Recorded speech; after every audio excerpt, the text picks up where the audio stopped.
E no Boletim Entrevista de hoje a gente vai falar sobre a saúde mental dos professores e por isso eu estou aqui com Débora Lima, psicóloga. Seja muito bem-vinda. Muito obrigada. E, Débora, a gente tem alguns dados, né, que falam sobre a saúde mental dos professores que apontam que 21% dos professores têm uma saúde mental, né, consideram que tem uma saúde mental ruim ou péssima. Né? Ao que a gente pode atribuir, né, essa saúde mental ruim no ambiente escolar, e não só no ambiente escolar, mas no ambiente de trabalho? Bom, o burnout, né, esse esgotamento, né, é um termo em inglês, mas que ele já traz um significado de acabou, assim, interrompeu, acabou a gasolina, acabou o combustível, então, fim, né? Então, esse esgotamento mental que nós falamos, né, não chega a ser uma síndrome, não é uma síndrome, né, no burnout, mas ele trata-se, sim, de uma doença, né, emocional que precisa ser tratada, precisa ser cuidada.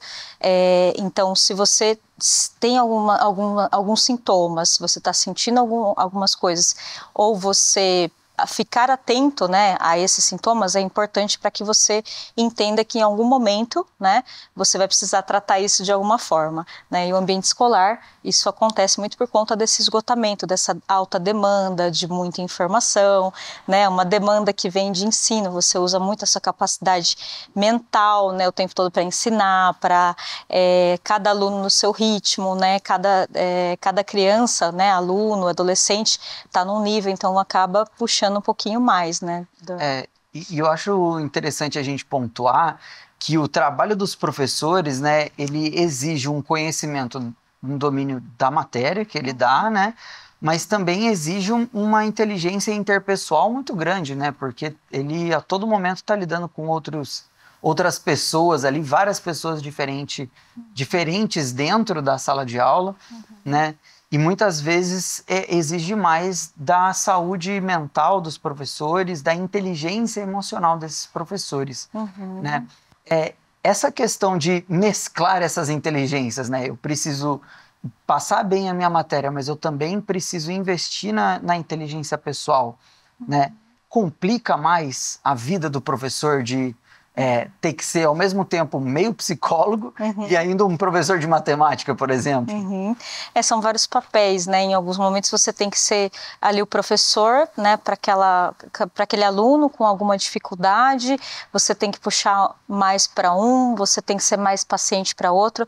Então, requer mudanças, né? Para esse profissional que tende a ter um esgotamento, né? O burnout, quando a gente entende o burnout, é um esgotamento crônico, né? Não chega a ser assim um estresse, porque o estresse faz parte do nosso dia a dia. Todos nós passamos por isso em algum momento do nosso trabalho.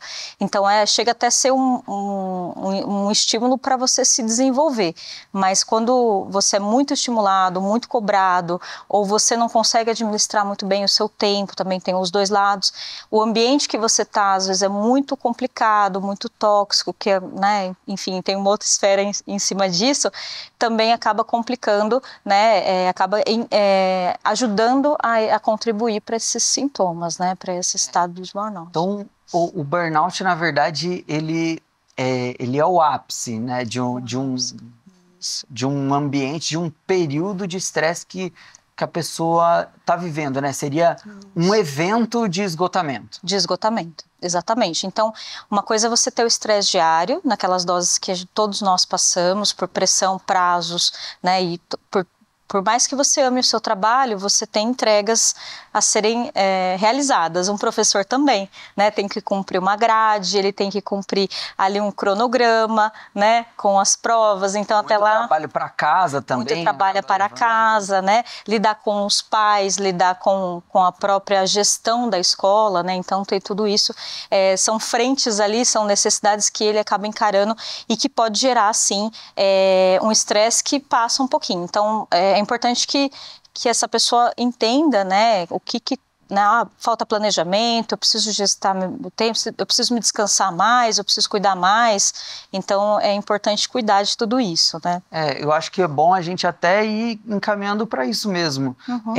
Como prevenir E se por um acaso o professor ele chegou numa situação já de burnout, de estresse, que ele não está conseguindo mais lidar com essa pressão do dia a dia, né?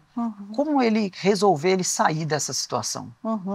A partir do momento que o profissional entra nessa situação de esgotamento, é muito importante que ele busque ajuda, né, de um profissional capacitado para lidar com isso, e comece aos poucos diminuindo o ritmo que a gente chama, né? O professor, no caso, ele não fica só em sala, né? Não é só o momento de sala de aula, né, que fica ali, né, dando os conteúdos. Ele também prepara isso fora do período do seu expediente, né? Então isso é muito comum dos professores, o que também acaba contribuindo para tudo isso. Mas é importante trabalhar com os limites em tudo isso, né, para que isso não aconteça. E se vier a acontecer, sempre buscar ajuda e diminuir o ritmo, né, aos poucos, né.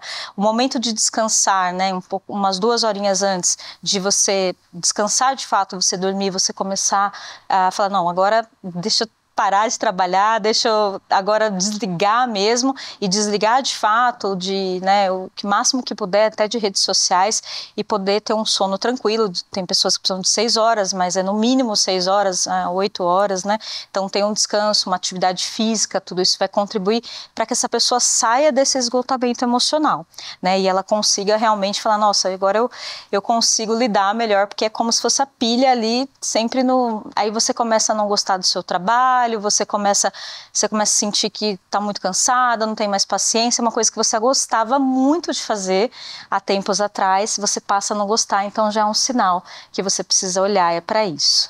Uma boa saúde emocional, ela é construída aos poucos também, né? A gente precisa lidar com isso, ter ajuda de profissionais, porque não é de um dia para a noite que a gente entra numa situação de burnout e também não é do nada que a gente consegue sair. Mas, Débora, muito obrigado pela sua participação aqui. Seja sempre muito bem-vinda. Muito obrigada pela oportunidade. É isso aí, pessoal. Voltamos para o estúdio.